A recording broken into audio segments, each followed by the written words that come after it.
Chayoth government higher secondary സ്കൂളിൽ നടന്ന scout and guides ക്യാമ്പിൽ പങ്കെടുത്ത വിദ്യാർത്ഥികൾക്ക് ഭക്ഷ്യവിഷബാധ. Scout and guides Kanhangad local അസോസിയേഷന് കീഴിലെ കുട്ടികൾക്കാണ് ഭക്ഷ്യവിഷബാധ ഉണ്ടായത്. ദിസ് ന്യൂസ് സ്പോൺസർഡ് ബൈ ഉയർന്ന ഗുണനിലവാരം, തികഞ്ഞ വിശ്വസ്തത, ജനതാ പാൽ. Scout and guides Kanhangad local അസോസിയേഷന് കീഴിലെ 24 വിദ്യാലയങ്ങളിൽ നിന്നായി 240 കുട്ടികളാണ് ക്യാമ്പിൽ പങ്കെടുത്തത്. ഇതിൽ ഇതുവരെ 46 പേരാണ് വിവിധ ആശുപത്രികളിലായി ചികിത്സ തേടിയത്. പിലിക്കോട് ഗവൺമെന്റ് ഹയർ സെക്കൻഡറി സ്കൂളിൽ നിന്ന് മാത്രം 10 വിദ്യാർത്ഥികളെ ചെറുവത്തൂരിലെ സാമൂഹികാരോഗ്യ കേന്ദ്രത്തിൽ പ്രവേശിപ്പിച്ചു. ഛർദിയും വയറിളക്കവും അനുഭവപ്പെട്ടതിനെ തുടർന്നാണ് കുട്ടികൾ ആശുപത്രിയിൽ ചികിത്സ തേടിയത്. ക്യാമ്പിൽ പഴയ ഭക്ഷണമാണ് ലഭിച്ചതെന്നാണ് ആശുപത്രിയിലുള്ള കുട്ടികളുടെ രക്ഷിതാക്കൾ പറയുന്നത്. വെള്ളിയാഴ്ച രാത്രി ലഭിച്ച ചിക്കൻ കറിയും ശനിയാഴ്ച രാവിലെ കുട്ടികൾക്ക് നൽകിയ ചപ്പാത്തിയും കടലക്കറിയും പഴകി രുചിവ്യത്യാസം വന്നിരുന്നതായി പറയുന്നു.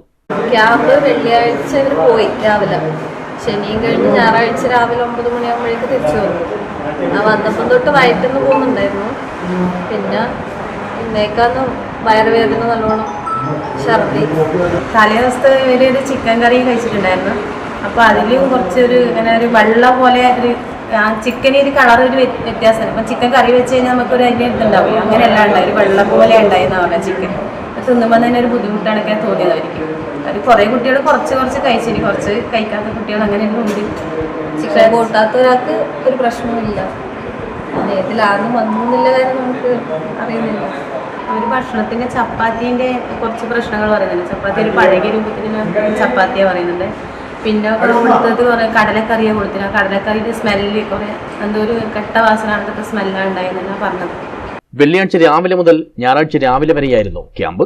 ക്യാമ്പിലെ കുട്ടികൾക്കും അധ്യാപകർക്കും പുറത്തുനിന്നുള്ള ഹോട്ടലിൽ നിന്നാണ് ഭക്ഷണം എത്തിച്ചത്. കുട്ടമുത്ത് ഗവൺമെന്റ് ഹയർ സെക്കൻഡറി സ്കൂളിൽ നിന്നും ക്യാമ്പിൽ പങ്കെടുത്ത 28 കുട്ടികളിൽ 17 കുട്ടികൾക്ക് ഭക്ഷ്യവിഷബാധയുടെ ലക്ഷണങ്ങൾ ഉണ്ടായിട്ടുണ്ട്. ക്യാമ്പിൽ പങ്കെടുത്ത സമീപത്തെ മറ്റ് വിദ്യാലയങ്ങളിലെ കുട്ടികളും ദേഹാസ്വാസ്ഥ്യത്തെ തുടർന്ന് ക്ലാസുകൾക്കായി സ്കൂളുകളിൽ എത്തിയില്ല. ക്യാമ്പിൽ പങ്കെടുത്ത് ദേഹാസ്വാസ്ഥ്യം അനുഭവപ്പെടുന്ന കുട്ടികളുണ്ടെങ്കിൽ എത്രയും വേഗത്തിൽ ആശുപത്രിയിൽ ചികിത്സ തേടണമെന്ന് അധികൃതർ അറിയിച്ചു. സംഭവത്തിൽ കാസർഗോഡ് ജില്ലാ ആരോഗ്യ വിഭാഗം അന്വേഷണം ആരംഭിച്ചിട്ടുണ്ട്. News bureau, Cheruvathur.